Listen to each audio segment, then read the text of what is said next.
comes near you, or it's you know some of threat exists, you find that that ASEAN should have a military force to have protection, or to be protected from this rising in China. We think that by existing this military force, we want to defend. We could defend ourselves from the threat China, from the rising threat of China.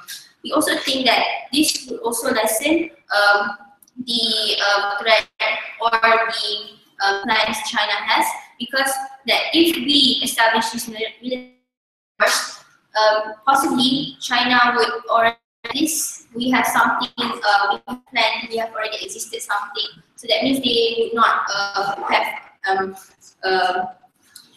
their threats coming towards us.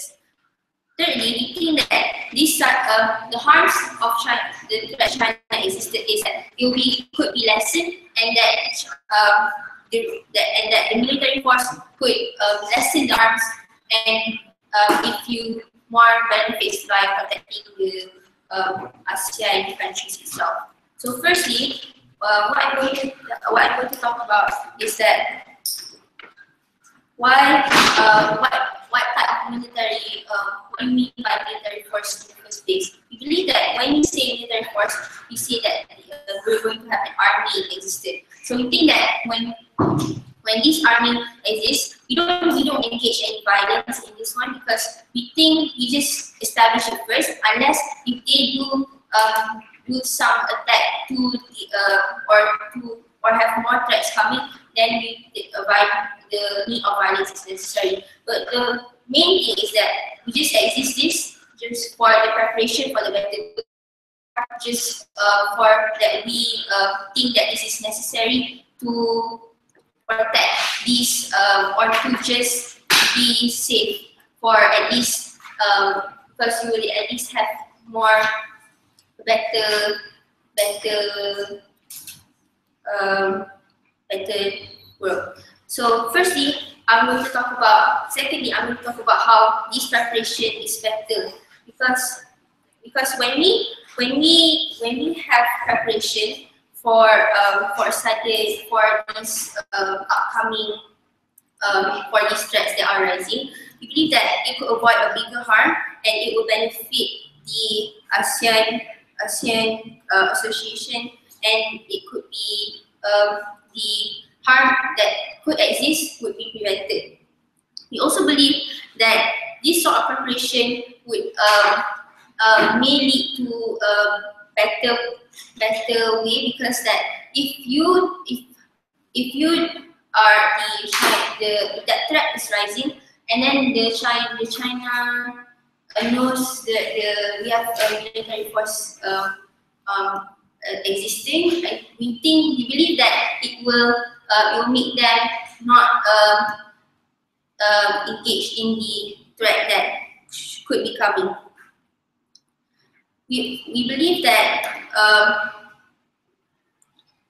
we rather have some sort of thing existing by the existing military force, then we don't do nothing at all, because we think that at least we have something to do that we can offer, and we can protect, or we can avoid. So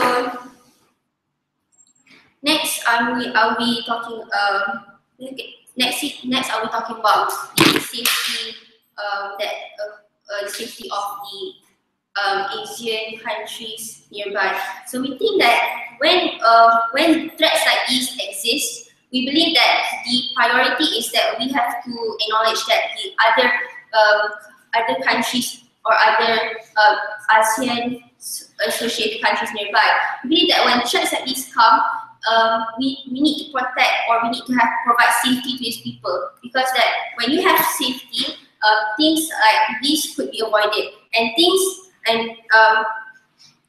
we could prevent future harms from coming on. So we think that by establishing this military force, the harms that could occur will be lessened. With that, I thank you.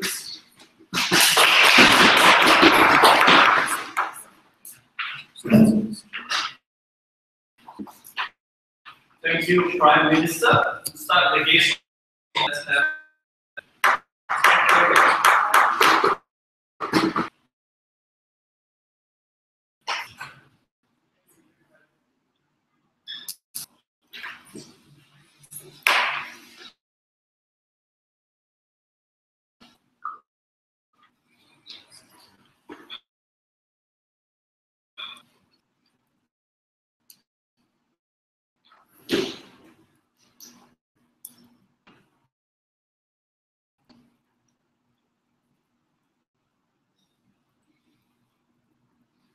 Imagine I'm in China, right?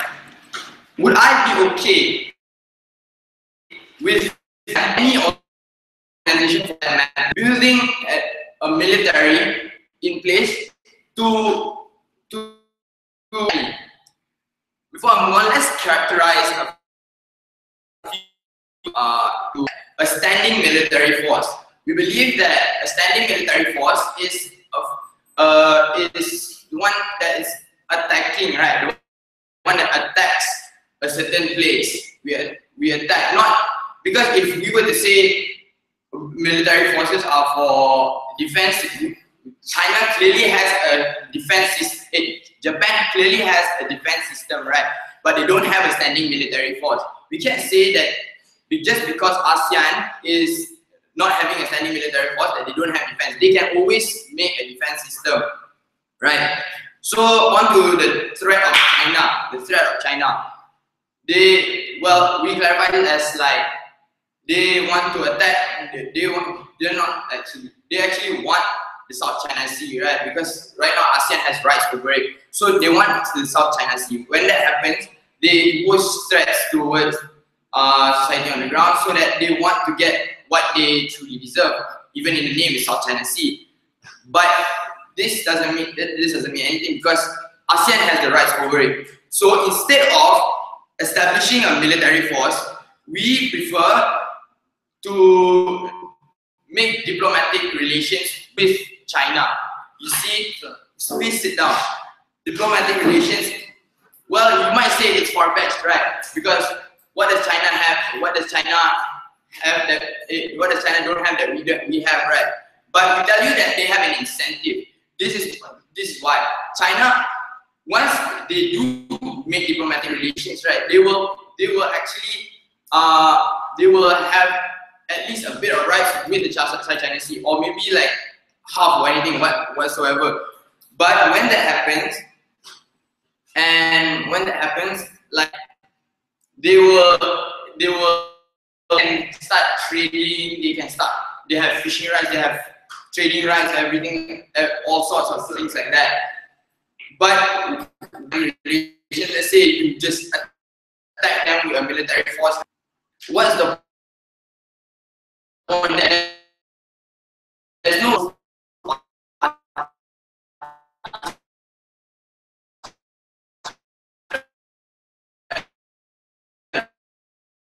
you only benefit. Yes. China, there's really international law to show that they shouldn't be doing this. Even America has tell them not to, but they just don't listen. Status quo has shown that China is not going to listen to you if you're trying to talk to them. But now you see that's why I put an incentive. Right now, they can actually grow the economy. Now they can trade with using South China Sea. They can actually trade and they can do the fishing rights and everything whatsoever. Okay, so now I'll move on to my only argument here, which is the threat of the imposition of threat towards society in ASEAN, right? You see here, once you actually have a standing military force, right? Let's say I personally put a standing military force in front of you and I'm already going to attack you. What would you do? Would you just stand idly by and be like, yeah, what the hell? I'll let him attack me. No, you actually build up your own army to retaliate against. So once this retaliation retaliation happens.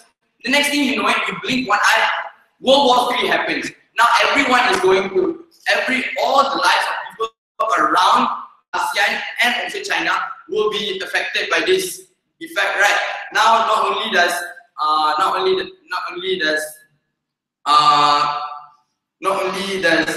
both sides don't benefit from anything of the sort. Now innocent lives, to open my door one day to find a Chinese person shooting around everybody just because they are retaliating against ASEAN for making a standing military point, right? So, in light of the rise of China, we can always say, like we said earlier, diplomatic relations, right? We say that is better because instead of actually attacking, we can make peaceful. And before that, once China becomes a threat, right? When they make a military force against, they build up their military against ASEAN, right? Not only do they jeopardize the lives of society, right? They will pose a threat to even bigger organizations like NATO or EU, for example. So once this happens, the whole world will come in chaos, right? And everyone would try and stop China, right? Because they are becoming a bigger force. Because NATO is definitely going to beat China. I mean, it's NATO, it's America, it's German, it's NATO. So when they attack, it will defeat the purpose, right? China won't gain any benefit from this. No, neither is ASEAN, because like what I stated earlier, innocent lives. So in a case of which the government side's world is a world where China, ASEAN, and the whole world is going to be at a loss. So what have I told you in my speech, right? I've told you on how a military force isn't really what we want here, because you can clearly just make a defense system so that in case of the slight off chance that China attacks you, you have a defense system. You won't attack them, because why would you attack them? Then if you already make a military stand, right, then both parties will attack, then it will even cause more casualty. When this happens, I don't think we want to open our doors to go out because we feel unsafe, right? Instead, okay, if this might be a little bit far-fetched, we'll just stay away, go out food or water or anything like that. That is a world we do not want to live in. And if you think of you want to live in a world like so, please vote for opening up.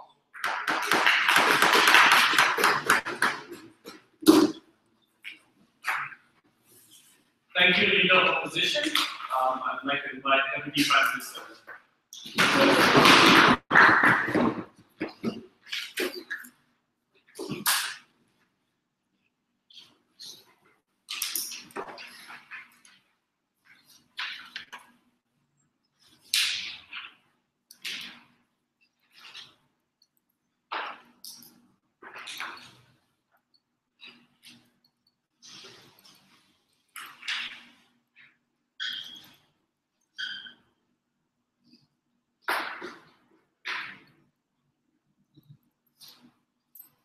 Ladies and gentlemen, we are talking about China. We see how China empowers most of the things we have in this world. We see how they have a very, they also have a very good, they have a very outstanding military force to defend them. And right now, for our side, we don't think how the things that what the opposite side will actually occur under our side. Before I move on, I will say my rebuttals that I got from the opposite side. Well, first, we don't think how establish a standing military will actually just benefit this association. We think that they also said that it will be equal as it only if we don't actually establish this, and for us, like, we think that if we don't actually establish this, we think that China will actually have we feel that even though there's threat from them, they think that since they see nothing, any progression or something from this association, they think it's kind of a little bit it's easy for them to start what they wanted to do in the first place. So we think that after this happens, there will be harms happening to other Asian countries as well. So we think that for us, we think that if we establish this, it does not just benefit Asian. It will benefit most of. It will benefit Asia, but it also benefit the others as whole. We also think that like the second rebuttal that I got was retaliation. How they don't want to see people getting shot or so. We think that wouldn't happen until we understand that we can see that China will actually feel like attacking as they see that there are standing military force at their place. So we understand they will attack, but in our side, we think that this would happen because this standing military force was established just as a preparation if there's any continue after the rising threat of China. So we think that if there's any shooting or so of among the China military and also the ones that Asian established, we think that will only occur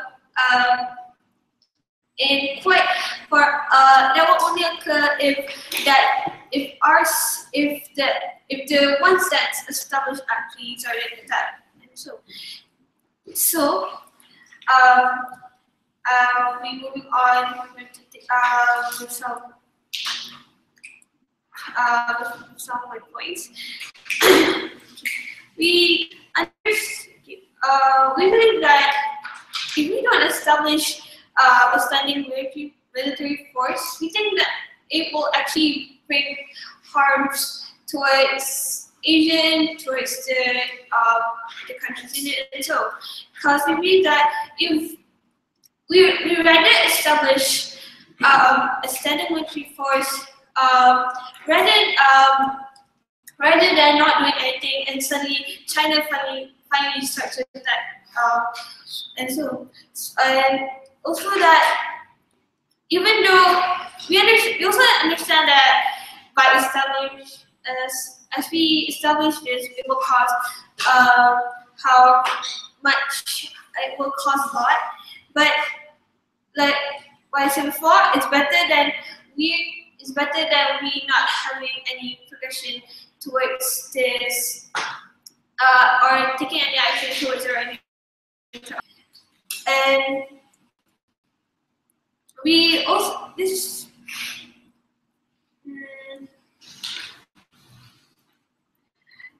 and also that we also believe that there will also be benefits how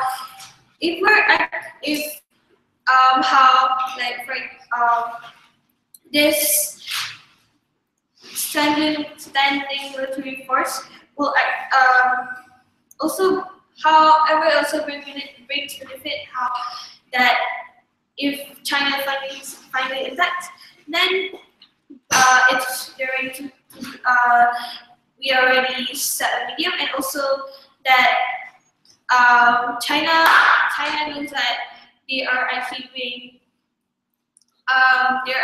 being concentrated on since they're having a rising of China, and also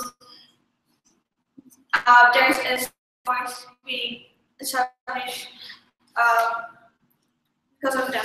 So for our side, we think that Asia should establish this. We think that it's right to establish this rather than we not doing anything.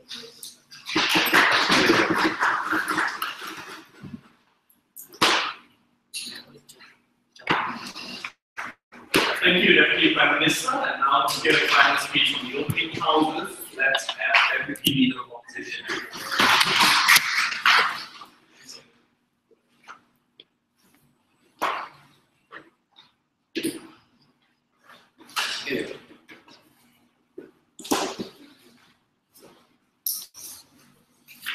Paraphrase a quote from Albert Einstein: "You cannot prepare for war while stopping it at the same time."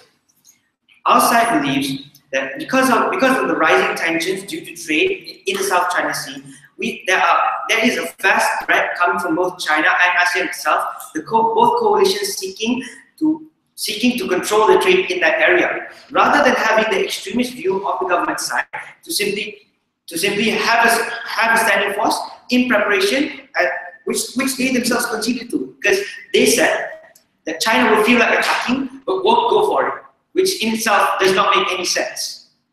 How do I see this? Right, from both the first and second speakers, here are a few statements that they have both given. All right. They seek for an established army without violence. They also see that if they see how is active, and that, as I said before, China will feel like attacking, but they won't go for it. All right. How do we see that this as a contradiction? Simply by having an army, you incite violence. How so? Knowing that China has the opportunity to actually win in a war if it was ever disputed against a single country, having a coalition against all of ASEAN's collective armies would actually incite violence for both of them. All right. For that, yes. The characterization simply isn't true. We live in a world today where even if you're much powerful than the other party, we live in a world where democracy and democratic peaceful talks happen all the time. It's not where people are willing to compromise their military no matter how big it is. All right. Beforehand to answer that, you said that the belief of the status quo was that China will never seek a trade deal, will never seek diplomacy. All right. But the motion itself is that we believe that the general uneasy unrest that happens between both countries is far better as opposed to the government's proposition of having a standing army to prepare for retaliation against them. All right. Other than that, saying that at the very least they can offer protection in response to what they've done. All right. You said that you offer protection against something which you said yourself won't materialize, a problem that China itself won't attack you. All right.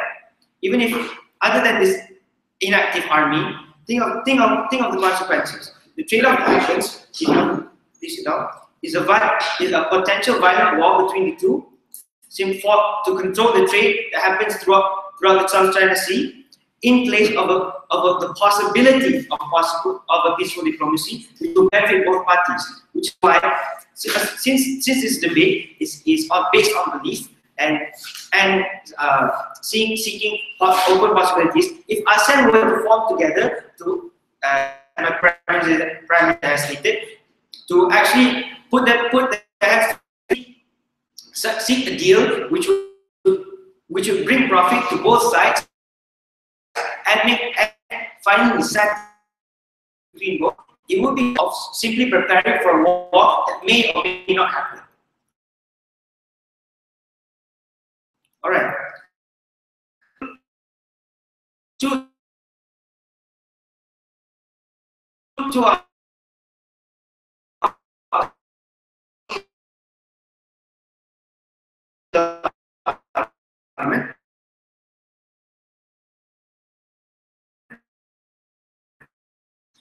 As ASEAN potential war.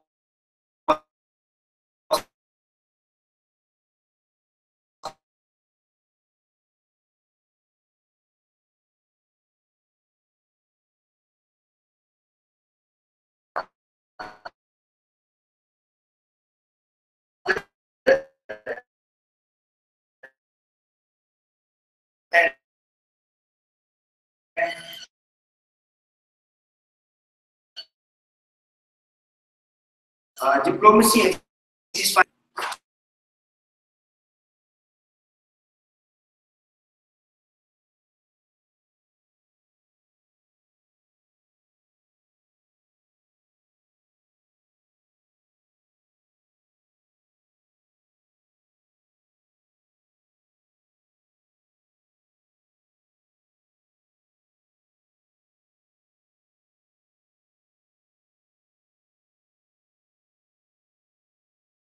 Which will lead to a downfall in both economic sectors. It will also mean that the people themselves are cast aside, as their importances are taken care of by the ASEAN, as in the third world countries, and by China, its people, as their people, their government simply assuming that throwing bodies against ASEAN will eventually solve the dispute.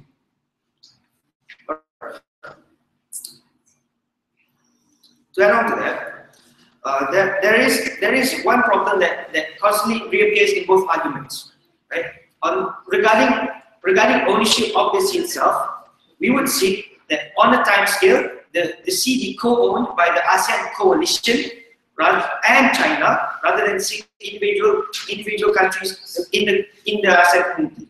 Because under the coalition, we can seek peacefully policies regarding things. And these things, although it may at first cause unrest between both parties, it is far better than having a potential catastrophic war that will happen between both of them. Okay. To end, let's have a comparison. All right. So on our side, we not only believe that there is far greater benefit to be had for a trade deal. Pact will help ASEAN build up a greater, more economically strong coalition of nations. But it will also mean that China will no longer have issues regarding the South China Sea, which will avoid any potential war, thus nullifying any actual need for a standing army such as proposed by the government. So, to wrap things up, if you wish for peace and slow growth and no more unrest between both parties, the South China Sea is theirs. Thank you.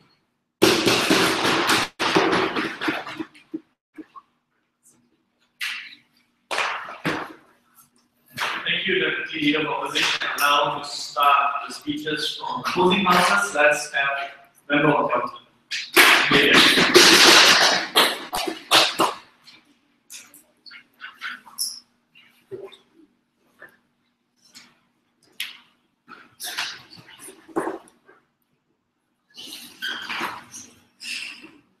First and foremost, there are things to agree upon in this motion, ladies and gentlemen.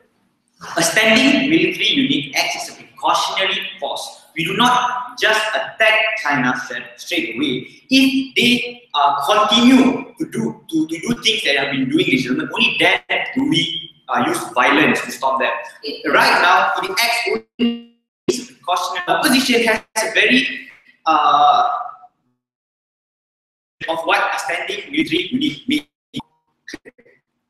And number two, ladies and gentlemen, the opposition assumes that China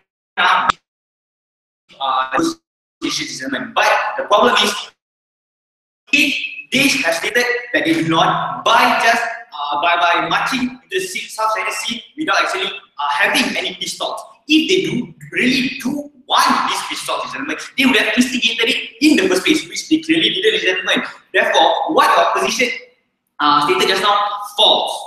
Now we can agree that what China is doing is wrong, and democratic negotiations aren't working, ladies and gentlemen.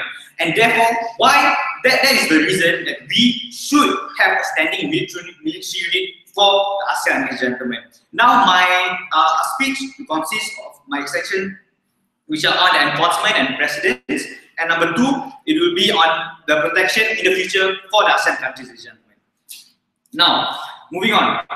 What they have been providing, what they have been promoting is a country that doesn't abide by international laws. They are still trying to compromise with China actually being in the South Chinese Sea. They say if they want, it is just. We do not agree with that. This sets a poor precedent to other countries and even China themselves, ladies and gentlemen. They are still allowing China to do whatever they want. We say that's wrong. Even you are China, you can't do whatever you want. There are still international law you have to uphold. There are still international law you have to follow. You have to obey, ladies and gentlemen. It is not, and this is not the only problem. If you continue to say that China, you can do whatever you want, this will provide a bigger problem in the future, ladies and gentlemen. China will keep thinking that they can do what they want. That whatever they want to do will happen, ladies and gentlemen. That is a dangerous motive for us to send to China and the world, to ourselves. It is very, very dangerous. It's a slippery slope that we wouldn't take, we will never take. And that is why we want to impose a standing military unit to better ASEAN, to better our relationship with the world, ladies and gentlemen. Now moving on to precedents, enforcement and precedent, my first extension. This will not only apply to us, it will also apply to China, ladies and gentlemen, and also other countries that think that they can do whatever they want. It will set a precedent to countries who intend to follow China's footsteps, who intend to break any international laws as they please, gentlemen. We say, no, you can't do it. We wouldn't want this thing to be repeated. We wouldn't want this thing to go forward, ladies and gentlemen. We think this is the best way to stop the problem at its infancy, ladies and gentlemen. We believe this is the best solution. Now, moving on to the protection in the future, ladies and gentlemen. Yes, correct. Seeing that China disregarded international law when they broke into the South China Sea, why wouldn't they do it again? As well as seeing several countries go against the media pressure them into going into seeking diplomatic ties with ASEAN. Ladies and gentlemen, China has clearly stated that they do not want any democratic negotiations once they march into South China Sea, gentlemen. If they have wanted, like I said, if they wanted democratic negotiations, they would have instigated in the first place. Right now, we have no news about China wanting to actually negotiate, wanting to share. They want the South China Sea for themselves, ladies and gentlemen. And are we going to stand there and say, no, China, you can take it? No, we will not abide by that, ladies and gentlemen. We are saying that, no, China, you can't take it because it is international law for you. It is wrong to international law for you to actually do that thing, ladies and gentlemen. Now, moving on to my example. In World War III, the German was told, Nazi German was told that they can't extend their military force to a certain level by the day. They kept on growing and see what happened. The Holocaust happened, ladies and gentlemen. These things, we do not want to repeat this. We do not want China to be the next Nazi Germany. We do not want a country to completely disobey any international law, to think that they are above everyone else. We do not want this to happen, ladies and gentlemen. And saying that we will just attack China straight away. We are doing this because we have to raise them, not because we want to. We have tried the tribunal, ladies and gentlemen. We have tried having peaceful discussions. We have tried having democratic negotiations, gentlemen, but they disregarded it. This is the only way for us to actually protect ASEAN, protect the world, protect China from being a country that is oppressive towards other countries, ladies and gentlemen. We do not want that to happen.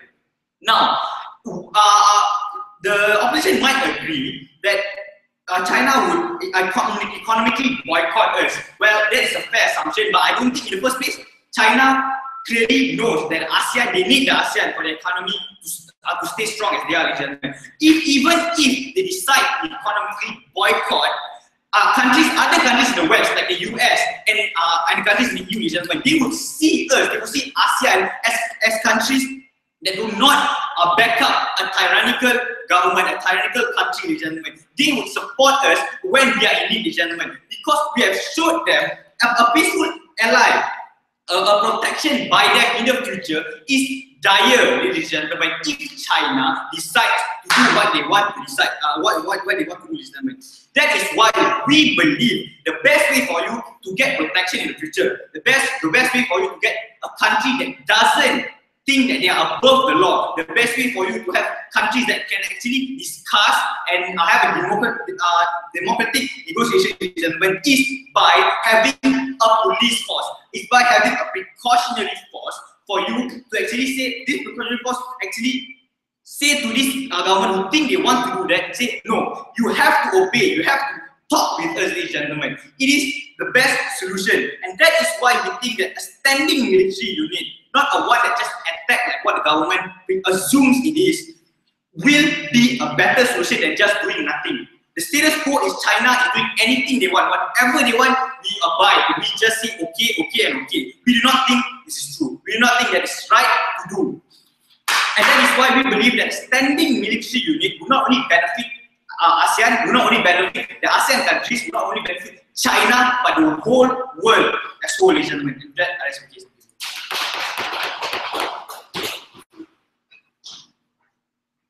Thank you, member of government. Now to continue the debate, let's have member of opposition.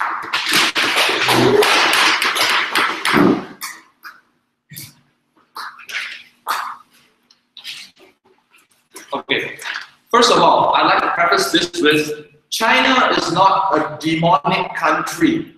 It is not the bane of the West. It is essentially, most definitely not the bane of ASEAN countries. It is one of the backbones. It is one of the biggest manufacturers in the world, and it's close, and it's closely linked with ASEAN in terms of economic development and so on and so forth. So now I'd like to rebut some of the government's speeches. So I believe that the opening government has not provided enough harms and touched on the costs involved with, having a protectionary military involved. They have underplayed this vastly, and I shall be bringing that up later in my speech.